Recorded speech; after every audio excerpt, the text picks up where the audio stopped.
vehicles starting to pile up here because there's no fuel.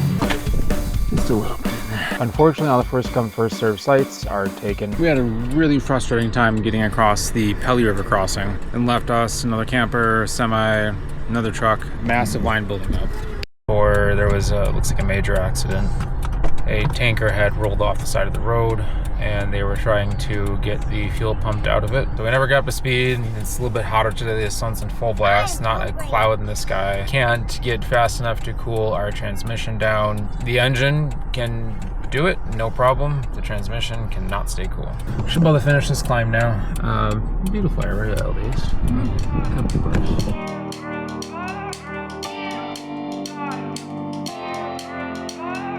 Well, Eagle Plains is officially out of fuel over there, so we tapped into all of our reserves. Only sketchy thing about that is to get up here from the Yukon Cardlock just outside Tombstone. We needed every last drop of fuel, but like I said, there's a few gallons left in there. Well, we are at the mercy of the Dempster again. The rear passenger side tire is leaking. JD is doing his thing again. Yeah. We'll just sit right here.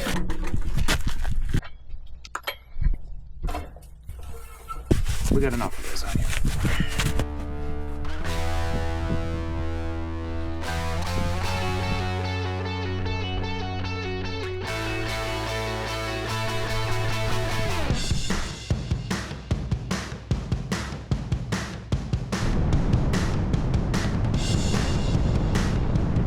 We checked out Tombstone Campground.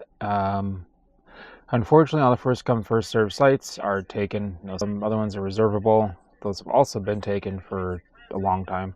And we checked in with the interpretive center here as well. They said that we're free to pretty much just camp anywhere since the campground's full. So they kind of use that as overflow where we're at right now. Nell's not feeling too well, so dog 1 is tired, dog 2 is tired. Let me show you what's going on outside here.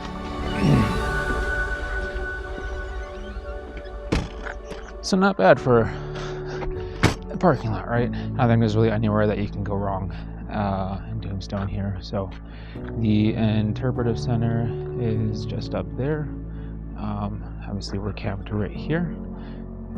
I mean, you're just saying like, well, there could be worse views and spots to camp in. Still really, really rough on us coming back down. Thankfully our new leaf springs that we installed, remember, up in Inuvik, did okay. We stopped and checked these numerous times as well. Our tank sensors are jacked beyond belief, unfortunately. Yeah, happy to be here. Happy to be back in the mountains. Hey, quick update this morning. We checked the campsites at Tombstone.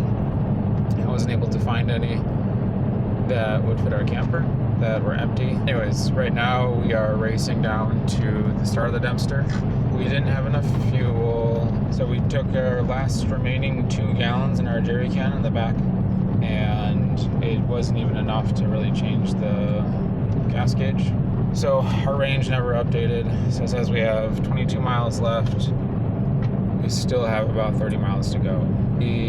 What we did was we left our trailer back at Tombstone Interpretive Center. A little bit of extra gas mileage will help us hopefully get there. It's going to be running on fumes by the time we pull into there.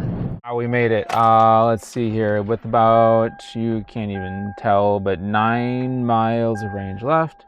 All the way on E there. So. And just like that, we're back. We get our truck filled up, and then we'll get our gas can filled up, go back, rescue our trailer. Man, I don't think I've ever used every last drop of available fuel.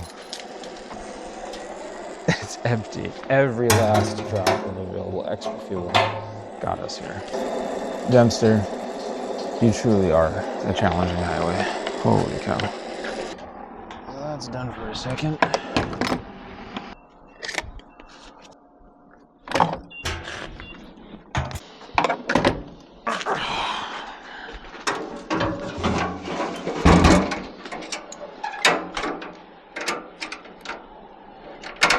Headed back to get the trailer now. All right, guys, we finally made it. We're back. All right, we officially made it out of the Dempster. We came out once, and then we had to do just to get fuel. Now we are ready to hit the pavement again and make our way towards Whitehorse.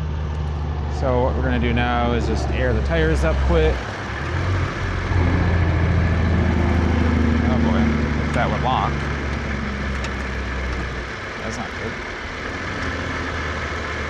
Huh. The Dempster dust did its... There we go. Did its worst here. Kiddo and Nell are inside getting some food right now in the camper, and we're just gonna get these guys aired right back up.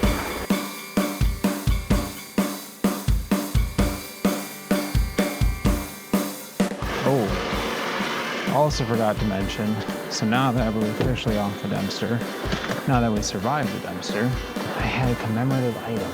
Here it is. Officially survived the Dempster, so here we go. I survived the Dempster highway. And let's get back on the road now. Watching the kiddo and the dogs. She has some time to just be on her own, which is important on camping trips like this. We got everything hooked up at least.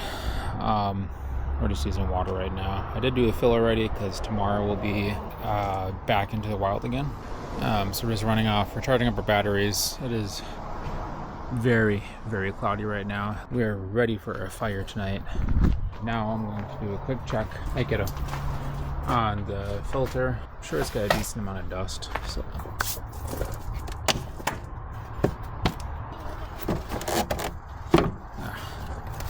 yeah, it's not bad at all, really. Definitely, excuse me, having the pre-filter on here. Really good. Catching anything big in there.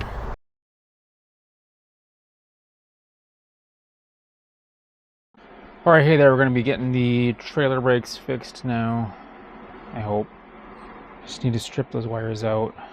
We'll get it hooked up to Gray Car and test it and see if they're responding. So that means let's go.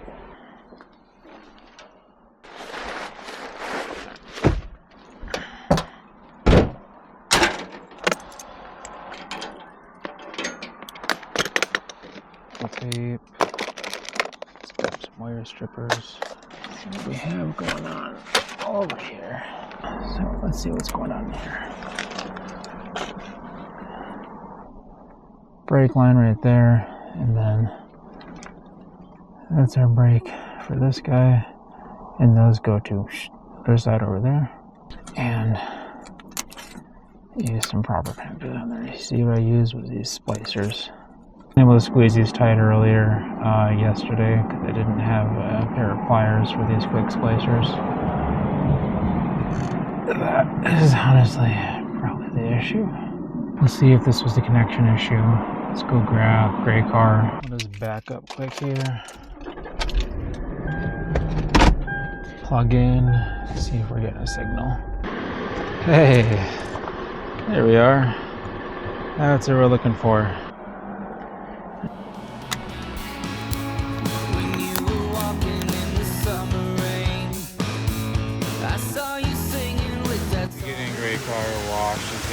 Holy cow. It's about time.